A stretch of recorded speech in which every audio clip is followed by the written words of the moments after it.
aloft over the Atlantic seaboard one fine morning in 1943, an imposing force of American naval air power proceeds to an important rendezvous. This force is the aircraft complement of a new carrier: fighters, dive bombers, torpedo bombers. With the air group commander leading everyone, they are flying out to sea to join the ship which will be their floating home and fighting base. He is one of many carriers which the American people have built since Pearl Harbor to destroy the enemy in his own part of the world, far away. And there now is our base, powerful and serene. In honor of all American aircraft carriers, let us call her the Fighting Lady.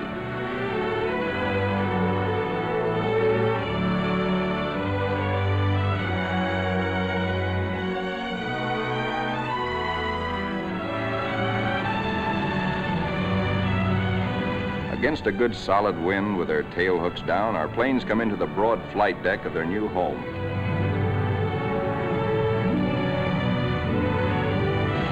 In case the plane's hook fails to catch the arresting gear, there's a series of stout wire barriers.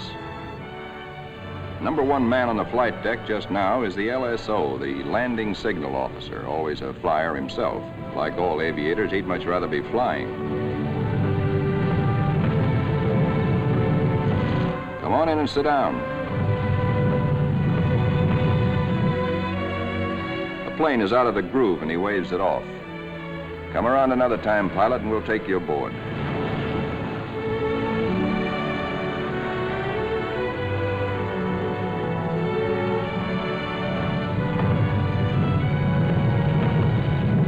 When planes land, they taxi quickly forward out of the way. Later, they'll have to be shifted to the stern and rearranged in proper position for takeoff. This is called respotting the deck. Here is our skipper, Jocko, a veteran Navy flyer, Annapolis, 1917. He is not impressed by our earnest efforts, nor the flight deck control officers. The skipper calls all hands together and gives us a piece of his mind. We'll never be ready for combat unless you flight deck crews learn right now to work as a team. Don't you men realize that before long we'll be in dangerous waters? That's too slow. Bear a hand.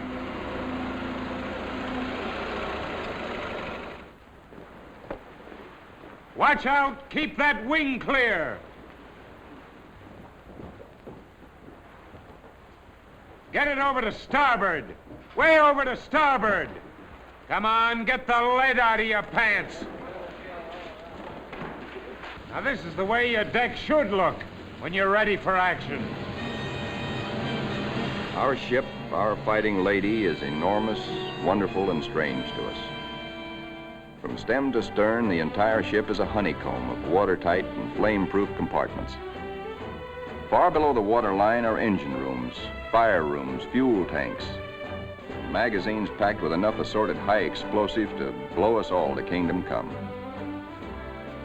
The hangar deck is like a gigantic tunnel, nearly 2 city blocks long and wide enough to house 4 freight trains abreast.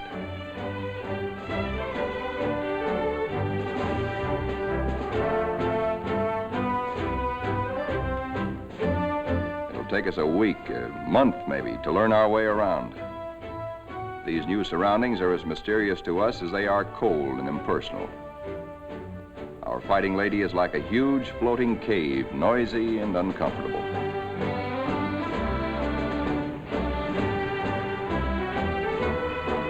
Elevators as big as a tennis court carry us topside to the flight deck. The great superstructure rising amidships is called the island. This is truly the ship's nerve center, its fighting brain. 85% of us who make up the Fighting Lady's family are volunteers in this war and have never been to sea before.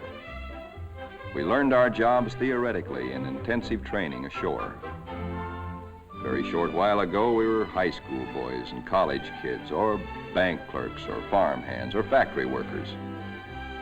Now we are blue jackets and Marines, all members of a naval combat team nearly 3,000 strong. In our multitude of new tasks and duties as a team, We're very green, but curiosity and comradeship and the instinct of self-preservation are great teachers.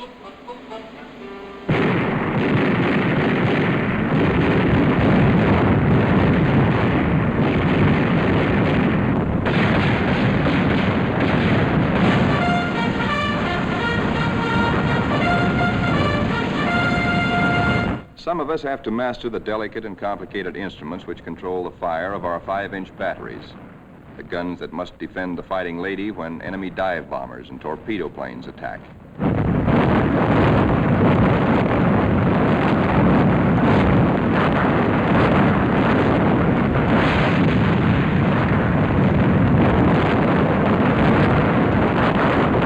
We train and train to learn our stuff and earn our E for efficiency.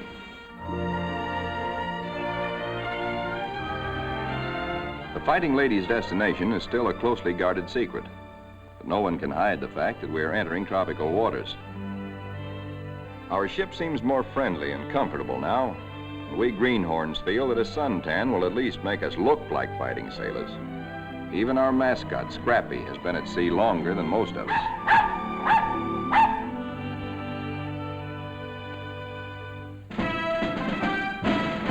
Some of the mystery that has been hanging over us is lifted when we enter the Panama Canal.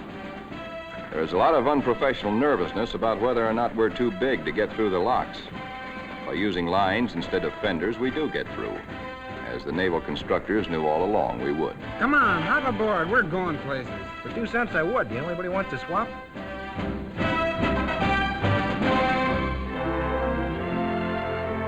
Now we stand out into the Pacific, and life aboard settles down into monotony. Here are our aircraft pilots, officers all. Ship's company call them the glamour boys. They are the men who fly and fight our planes. All the efforts of all the rest of us are concentrated on putting these people into the air and getting them back again. Most of us are hiding a certain amount of nervousness and anxiety, for many of us are Johnny-come-latelys, reserve officers who only recently learned to fly at Corpus Christi and Jacksonville. Others among us are specialists who trained at Quonset Point, Rhode Island. Reserves are called by the regulars, in a friendly way, 90-day wonders. In return, the Annapolis regulars are called the trade school boys. But whether Quonset or Annapolis, all are bound together in the fraternity, the close fellowship of Navy men.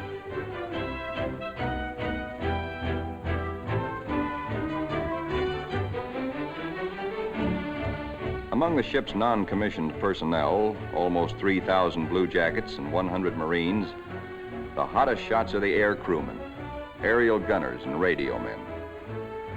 These boys and the plane captains are the partners of the glamour boys in the air. By non-flying blue jackets, they are called Zoom pigeons or Airedales. And because they receive 50% extra pay for flying, they are sometimes referred to as the bankroll boys.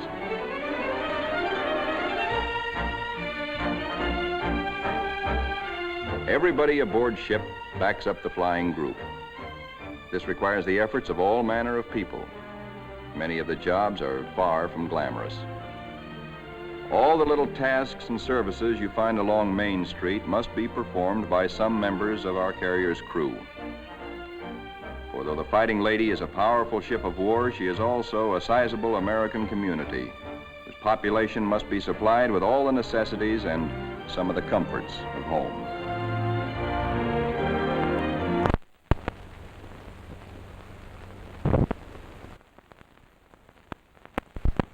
Doc Sorensen, the pharmacist mate, is just like a village druggist. And next door is our hospital called Sick Bay. It has only a few patients now, but soon it is to be filled with our wounded.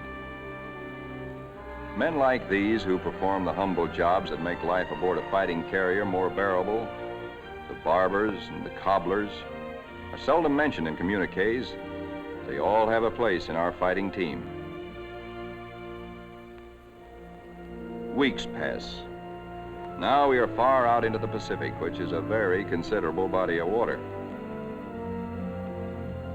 Monotony shuts down on us between our duties. Guessing where we're bound is still our chief pastime. Will we put into Pearl? Are we going to Iron Bottom Bay? Or maybe even to the Aleutians?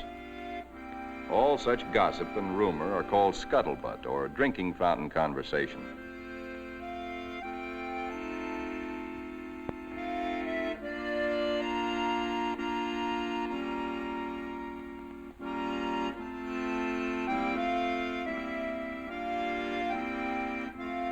Throughout the ship, men get together in little groups to take refuge from the heavy burden of waiting for something to happen.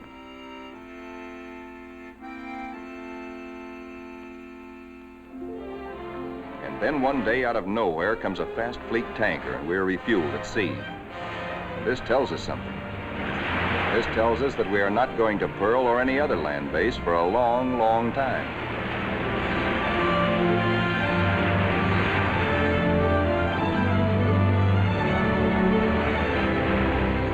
Besides our skipper, we have an admiral aboard, a sea dog who's been a naval flyer for nearly 20 years. Until now, only these officers have known where we are to go. But now Jocko, our captain, confers with the air group commander and reveals the plan. The Fighting Lady has been ordered to make a strike. She will pass through waters where no carrier task force has ventured since the bloody Battle of Midway. Remember, this is 1943, long before we took the Marshall Islands. Weather studies are made, and though this is a daily routine, somehow the whole ship senses that something is about to happen. Even before the news is broadcast to all of us, there's a new tension and atmosphere of expectancy. And then we are told we have traveled more than 7,000 miles from Panama, so that tomorrow, August 30th, 1943, we can strike the Jap base at Marcus Island, deep within the enemy's ring of defenses.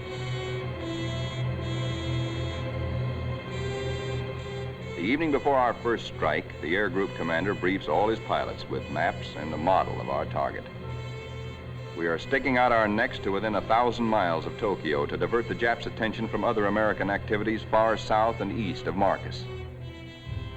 Those of us who have never before been in battle, that's most of us, ask a lot of questions of those who have seen action. Rear seat gunners, don't break off until you're practically on the same course and right astern of the enemy.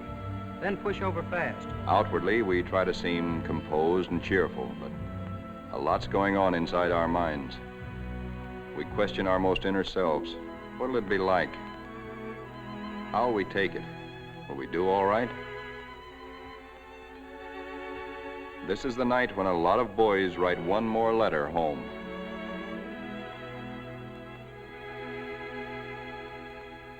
Among those playing acey-deucey in the wardroom is a chubby 23-year-old from Eureka Springs, Arkansas, Lieutenant E.T. Stover, nicknamed Smokey. That's he sitting on the far right. Having flown 50 missions at Guadalcanal, Smokey has been ordered to take a rest. He'd much rather be flying. Before dark on the eve of battle, our planes are loaded with bombs and gas. So that each plane will be in its precise position for a speedy takeoff, we spot and respot our deck.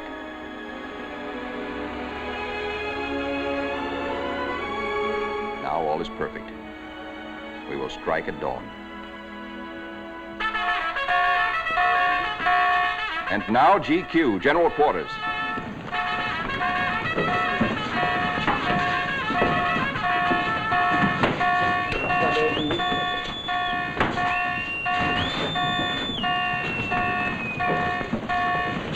Every man on the ship goes to his battle station, his special place on the fighting team. George, the barber, will pass ammunition. Leo, the baker, will be a sky lookout. Frank, the tailor, is assigned to a first aid station. Pilots are in their ready rooms. Each squadron, fighter, bomber, torpedo bomber, assemble separately. Flyers get into their flight gear and receive last-minute data and instructions.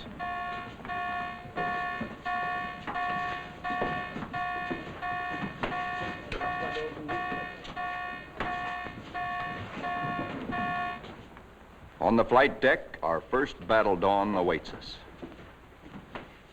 Our whole ship is on hair trigger. The Fighting Lady is hardly 100 miles from the first target of her career. These last few minutes before the order for our first action are the toughest time of all.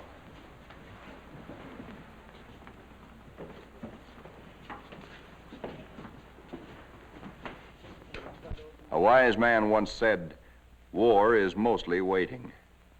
We learn now what that can mean. At last the word comes. Pilots, man your planes. Ready Room 3, roger. Pilots, man your planes.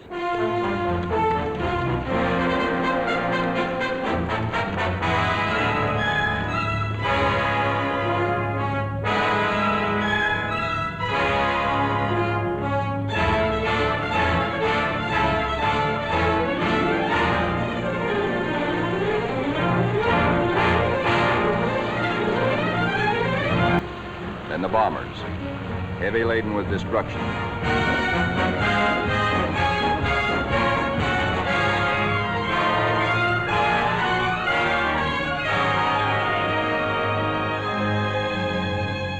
The sun has risen now, and our escorts are alert for enemy submarines. But the Fighting Lady steams boldly toward our target to lessen the distance for our planes when they return.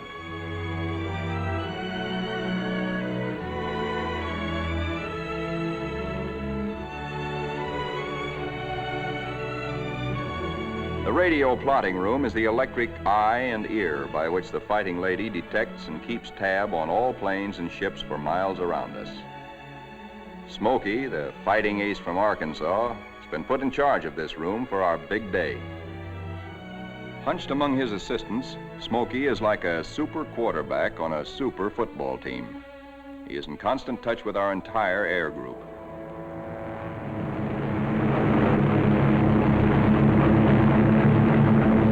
As our first fighters race in toward Marcus Island, they stay low, hoping to escape detection by the enemy's radar.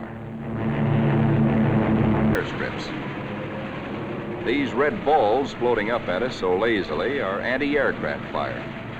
There is 3 times as much of it coming up at us as we can see, because only guns. The ack-ack is much heavier than expected, but through it we go to knock out enemy bombers on the ground. All through these battle pictures, realize that we are looking straight down our own gun barrels. These pictures are taken automatically by the same mechanism that operates the guns. Pictures even shake with the gun's recoil. Our eye is now the very eye of our fighting airplane.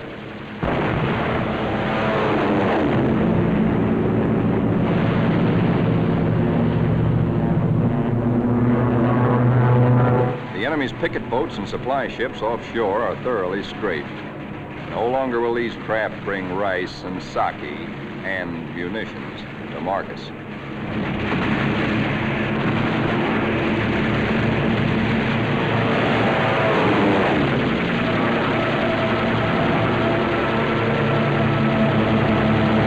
Our bombers flying higher see the island beginning to burn.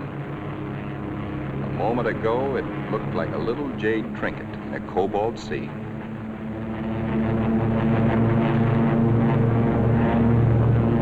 As the fighters and bombers swing victoriously away from Marcus Island, towering columns of smoke show the thorough job our boys have done.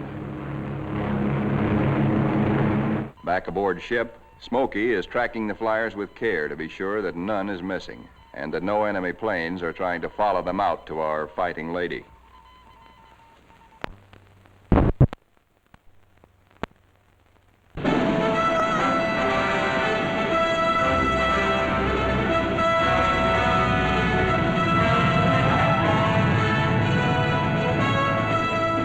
As our planes come aboard, there begins an operation almost as exciting as the attack itself. A ballet after battle, with the plane directors as dancing masters. The whirling propellers fill this scene with danger, but now our crews are trained and adept.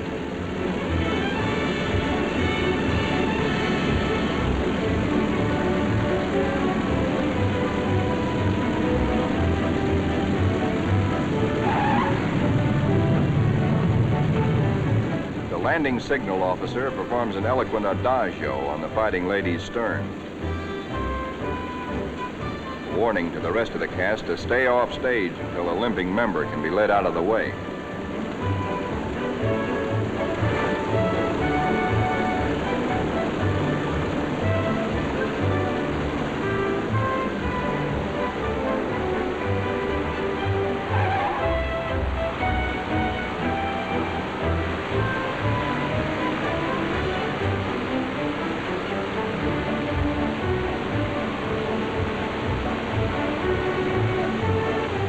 pilots go below to report to their combat intelligence officers.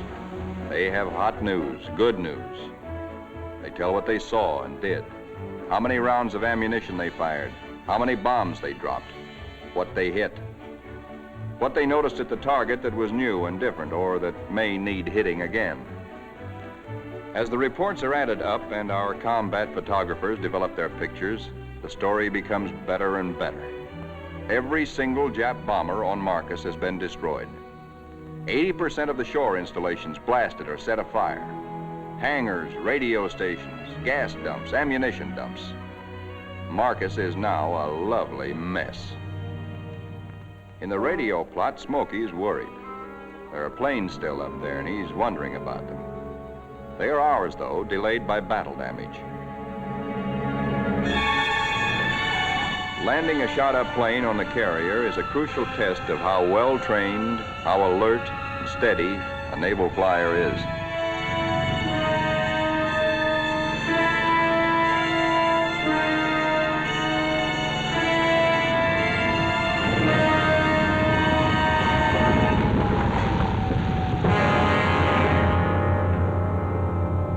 The Fighting Lady now has met her enemy. In the wardroom, the pilots who this morning felt new and nervous now talk like veterans. We have been baptized by fire and have survived nicely. We of the Fighting Lady are growing up.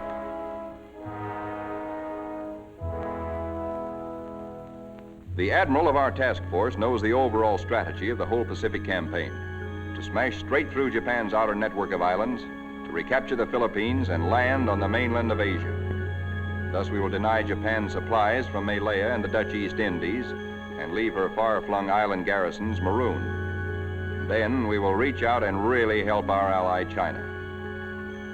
Months after Marcus, this campaign is well started. Our carrier task forces have been in many battles. And now, early in 1944, the Fighting Lady's target is Kwajalein in the Marshall Islands. These are Jap Zeros. Fighter screen being pierced by our planes and planes from 8 other carriers, preparatory to strafing Kwajalein and bombing it apart. Our fighter pilots have improved with practice, with the confidence that comes from experience. They estimate their range by watching their tracers. They hold their fire until their wing gun bullets converge at 300 yards.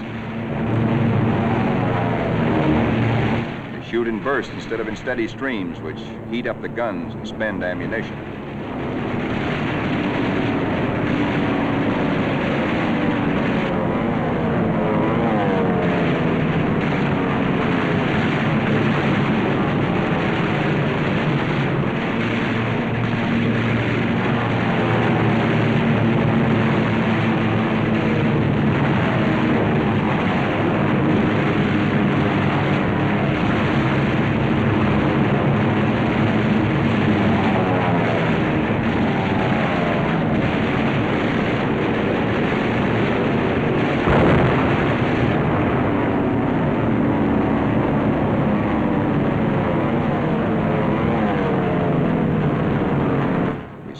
Kwajalein burning very satisfactorily.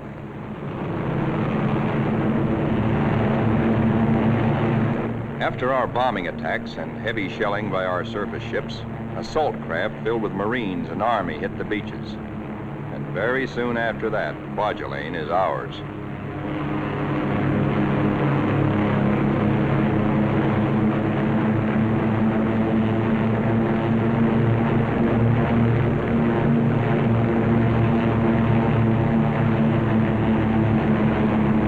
Right after Kwajalein, word comes to our admiral that at Truk, Japan's huge and secret naval fortress 1,400 miles to the west, there apparently are some heavy units of the Japanese battle fleet. Perhaps we can surprise them. Again, the Fighting Ladies squadron and squadrons from other carriers take off for combat. A lot of mouths are dry at the thought that our target is mighty Truk. The rear seat gunners look back at the Fighting Lady, wondering when and if they will ever return to her.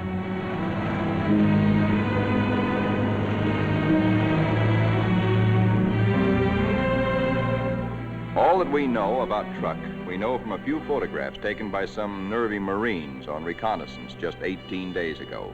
We hear that it is a complex of heavily fortified islands surrounded by airstrips, with naval anchorages at certain spots among the islands. For the next 2 days, more than 1,000 of our carrier-based planes are going to sweep in on Truck in relays.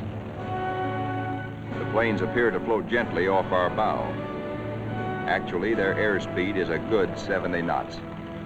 Defenders are aloft and we smack them hard.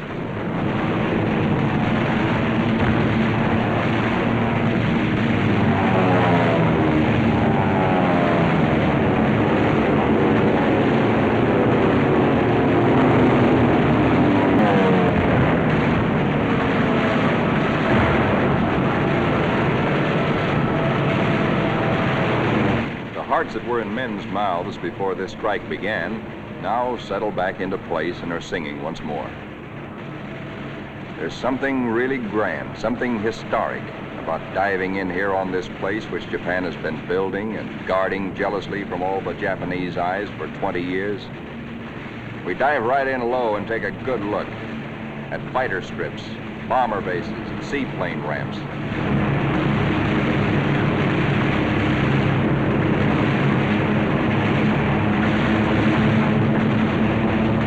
In an almost vertical dive, the pilot may black out or go blind for a moment when he pulls up and out at the bottom, but the camera won't black out. It cannot see the landing of our own bomb, for we'll be up and away before that reaches the target, but it records the hits of other planes ahead of us.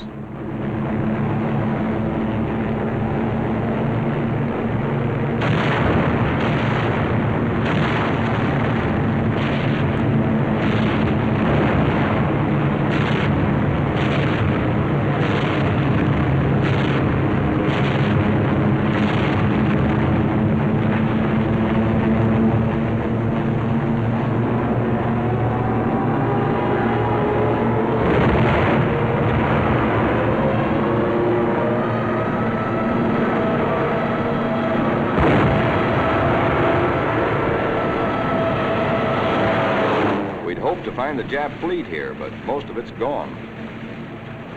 Some lingering ships, including some of their fast fleet tankers, we find hiding in sheltered coves. The vessels which we are now strafing are other fleet auxiliaries, rice boats, transports, and ammunition ships.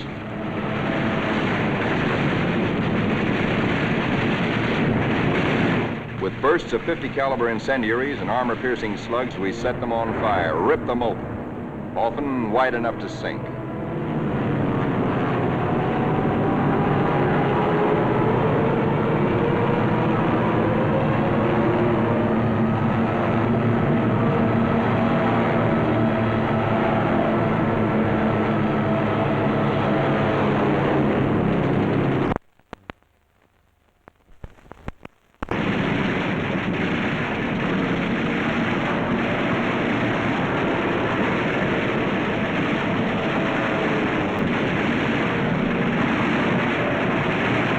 Strafing ships filled with TNT is not very healthy for pilots who dive too low. But it's hard to tell who's carrying what until the big bang comes.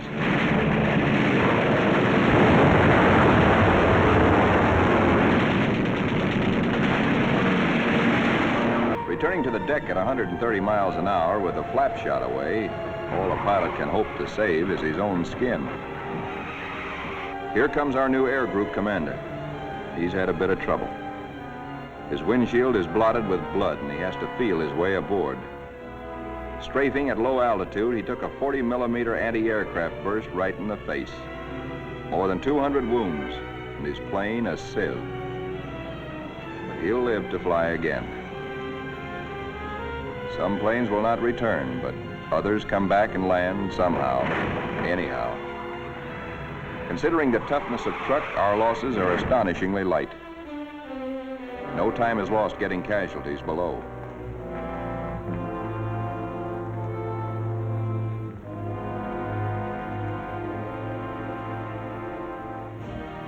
It's a long way from Truck to our secret rendezvous in the Marshall Islands. Someday it can be told just where this is. Actually, it is a magnificent new fleet anchorage, an advanced naval base, which we have taken from the Japs and made secure. Now, for the first time, we, who have been operating as separate, relatively small task forces, see assembled the enormous mass of naval power. Over 1 million tons of American fighting steel. New carriers, new battleships, new cruisers and fleet auxiliaries in an amount which Japan could never conceive, let alone produce.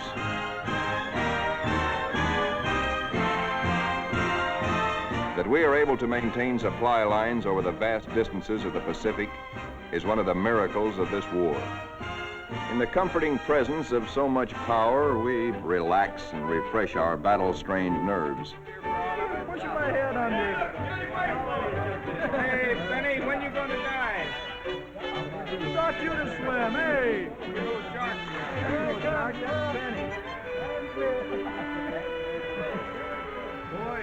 Our ship's post office now does really big business. Letters for us at last from home. Letters from us to friends and families. Our censors know our collective mood, our central hopes and thoughts. The stuff is really getting out here now. I can't tell you much about it, but oh boy. And the more we get, well, the sooner I'll be seeing you. All hands are called together. Our old skipper, Jocko, has been promoted admiral. Our new one's name is Dixie. Men, as soon as I finish talking, we are getting underway. Our fighting lady is now part of what is designated Task Force 58.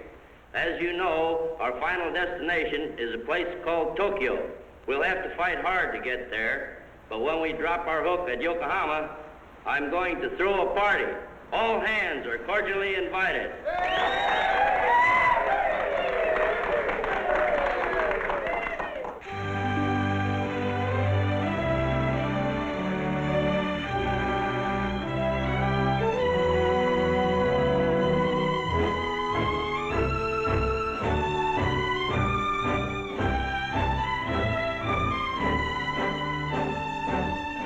Our task forces are built compactly now around carriers like ourselves with speedy new battle wagons at our side.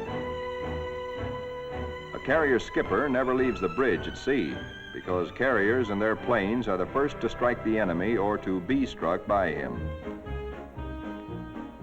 Our aircraft pilots are constantly on call, for despite the massive power spread out around us, these are still dangerous waters. Our pilots know this all too well, but it doesn't worry them now, for they're seasoned. They know how. There are a lot of new faces among us, but most of these men, too, have been in action. At places like Hollandia, Millie, Jaluit, Palau, Rabaul, Wake, Maloelap. Our rear seat gunners and radio men are old hands now. Some of their faces are different, too, because there have been replacements. A lot of them have been made commissioned officers. There's a saying in the Navy that you never learn to love a carrier until she gets hurt. Well, perhaps we don't really love our fighting lady, but we've become mighty fond of her and almost comfortable, almost at home.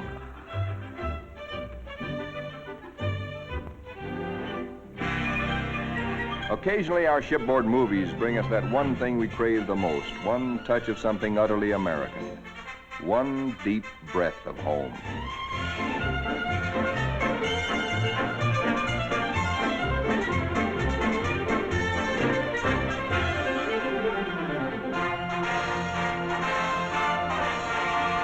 Like Jocko, our new skipper, Dixie, is an old hell-diving Navy pilot.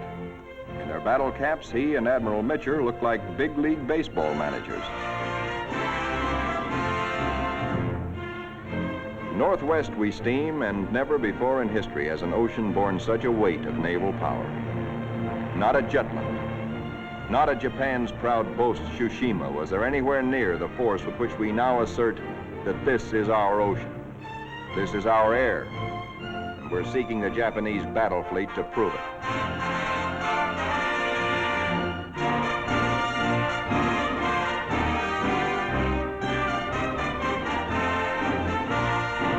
with our cruisers and our biggest new battle wagons present, we are strong enough to hope, really to hope, that we may provoke the Japanese fleet into accepting a fight.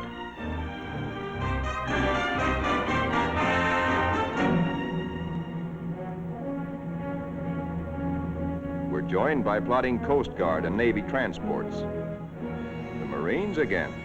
So another amphibious assault is cooking.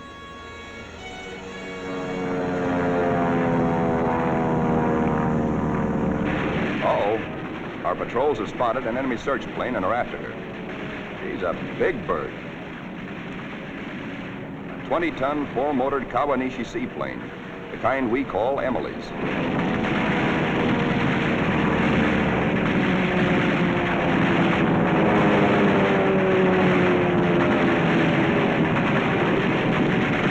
Miss Emily's a tough old girl. Right now, she's screaming for help and telling Tokyo by radio where we are. Hellcats are closing in on her.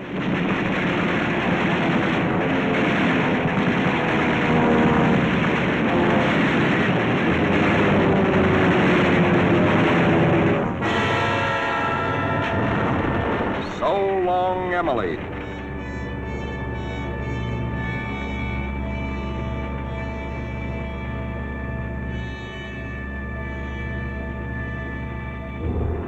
Now that the enemy knows where we are, and we know he knows, our brass hats get together on final arrangements for what may turn into another Midway.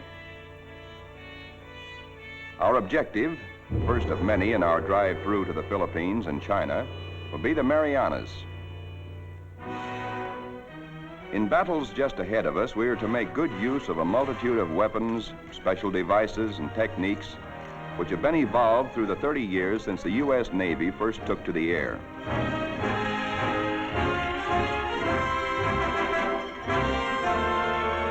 Not only did our naval flyers create the aircraft carrier itself, but it was they who devised the torpedo plane and invented and perfected dive bombing.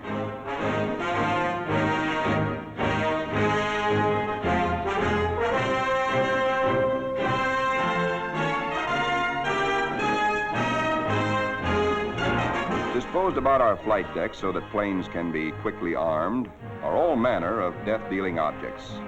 500, 1,000, and 2,000-pound bombs. We have torpedoes and incendiaries, and the kind of anti-personnel bombs we call daisy cutters.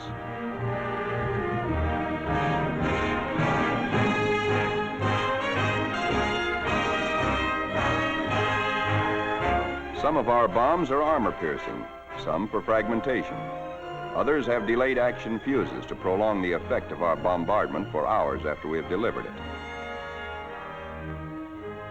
Here are the new rockets, which pack the same wallop as a 3-inch shell.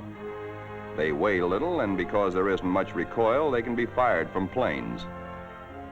On the eve of battle, we are told to scrub up to lessen the danger of infection in case we're wounded.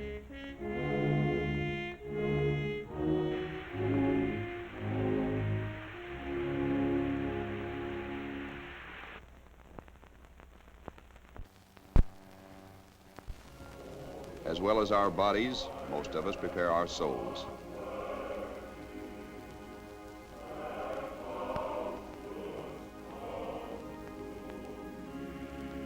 Always on the eve of battle, divine services are held in relays, so that every one of our fighting ladies' 3,000 sons has a chance to attend.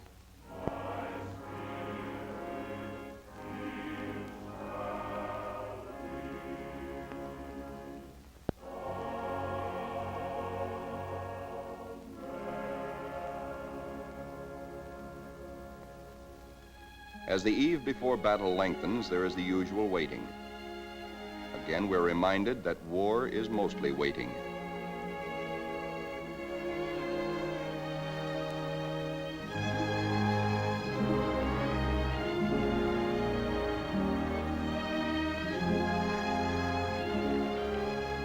Because all cooks and bakers must soon be at their battle stations, they work all night long preparing a hearty meal of steak and eggs for our 3 a.m. battle breakfast.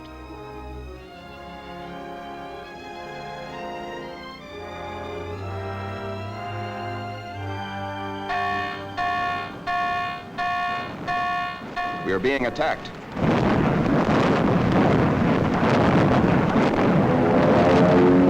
We are being attacked by Japanese torpedo planes skimming in after us, wing to water.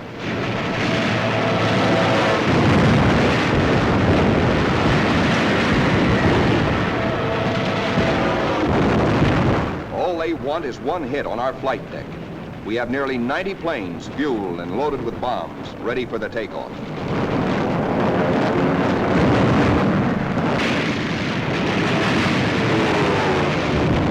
In this surprise attack, 19 Japs are polished off by our ship's batteries. Not a single carrier is hit. We have been fortunate. So now commences another major moment in the fighting lady's career. Flight quarters sounds. In this modern warfare, the young plane captains are to their pilots what squires.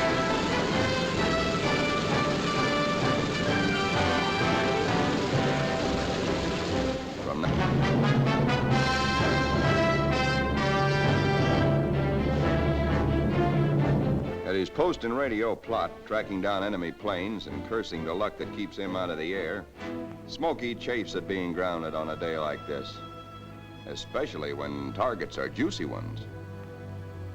All the Jap air bases and military installations in the Marianas, and a special prize package, Guam, the island which we did not fortify, but the Japs did. Now comes word that the Japs have sent strong air reinforcements to Tinian, which flanks Guam. Again, our synchronized cameras record, as no human eye and memory could read. These pictures enable our air combat intelligence officers to assess the damage as we swoop down upon Tinian.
While our planes return for more fuel and ammunition, the surface vessels take over. A prodigious naval barrage to prepare the beaches our assault forces are going to hit. Not only our newest, but some of our oldest and proudest battleships are here. The Colorado, the Tennessee, and the USS Pennsylvania, flagship of World War I.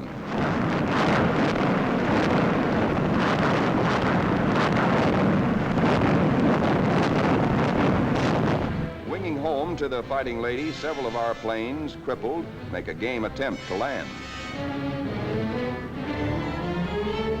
Now is when the landing signal officer must judge not only the speed, but estimate the battle damage of planes like these.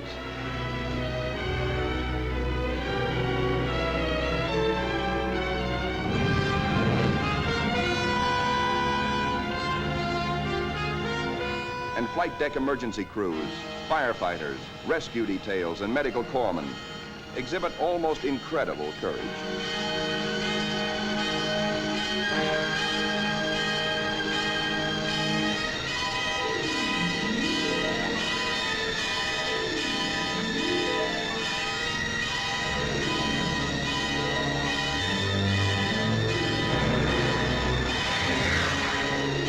The pilot of a torpedo plane has been unable to release his load of incendiaries.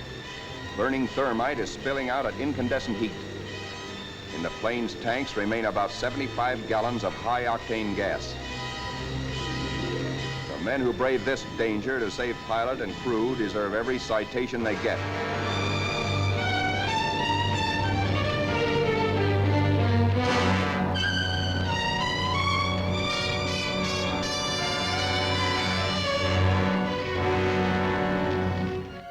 In the ready rooms, intelligence officers question battle-weary pilots. What did you see? Any Jap carriers in sight? Are you sure they were carrier-based planes? Then from radio plot comes uncomfortable news. Torpedo planes and dive bombers from enemy aircraft carriers are approaching. All hands, man your battle stations. To our engine room go orders for flank speed, which is a few knots faster than full speed, in case we need to take evasive action. All boilers are lighted to let the Fighting Lady outdo herself if necessary. The engine room people turn on the heat, and the propeller shafts churn like fate in their alleys.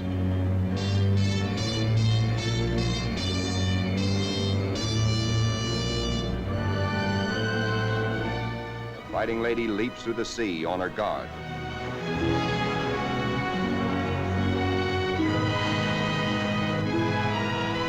Skipper Dixie gears himself for action, and so does wise old Scrappy.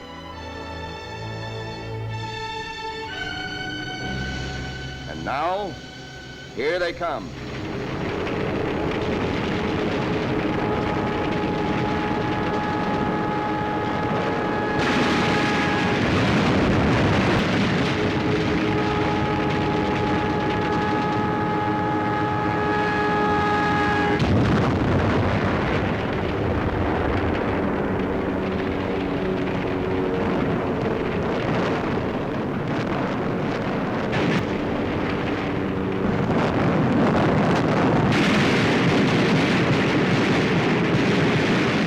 Jap got, but still she comes. If he ever releases that torpedo,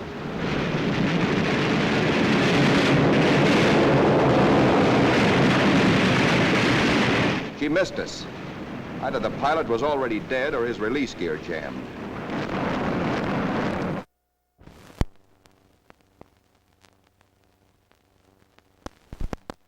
When Smokey, the pride of Arkansas, hears about that one, he almost takes off.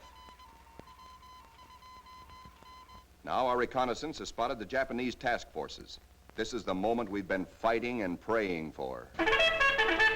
Every plane that can fly and every qualified pilot is ordered into the air. At last, Smokey gets his chance to fly again. Pilots, man your planes. Pilots, man your planes.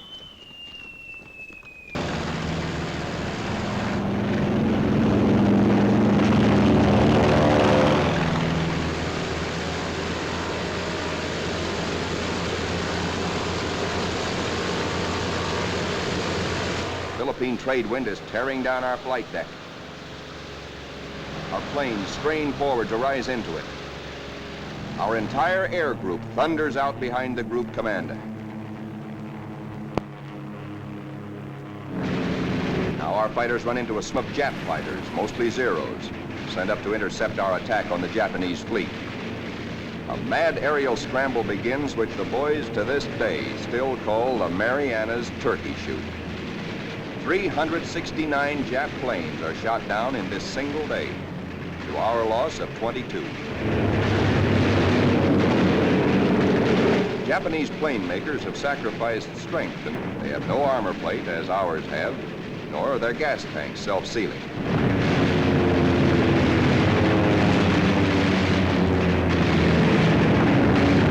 These little monkeys are fancy flyers. They think aerobatics can win dogfights, whereas we believe in smooth.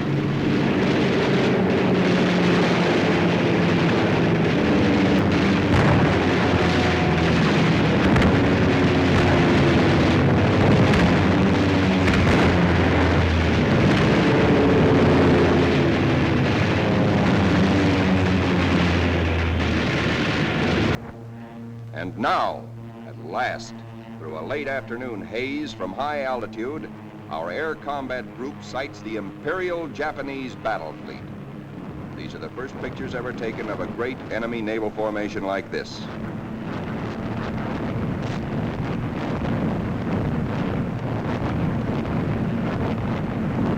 There it is, that Imperial fleet, crawling around below us in violent evasive action.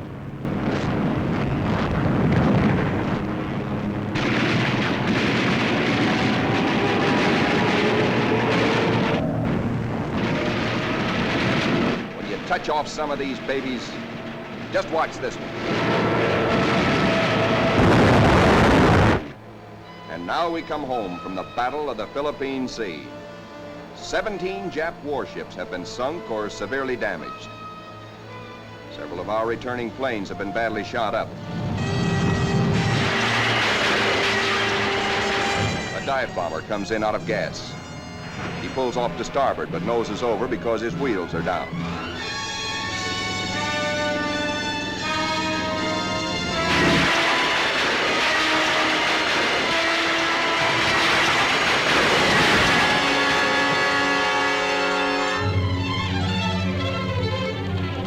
This pilot has 73 holes in his plane, and his leg almost shot away. Plane's number 30, badly damaged, is jettisoned, given the deep sick. 157 Jap aircraft destroyed in a 2-week turkey shoot.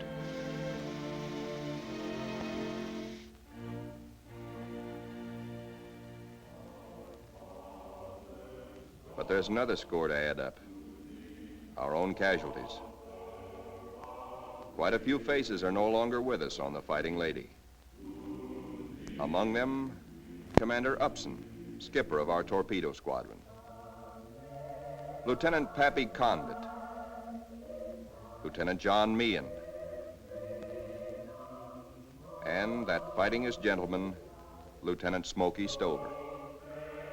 Yes, Smokey's missing too.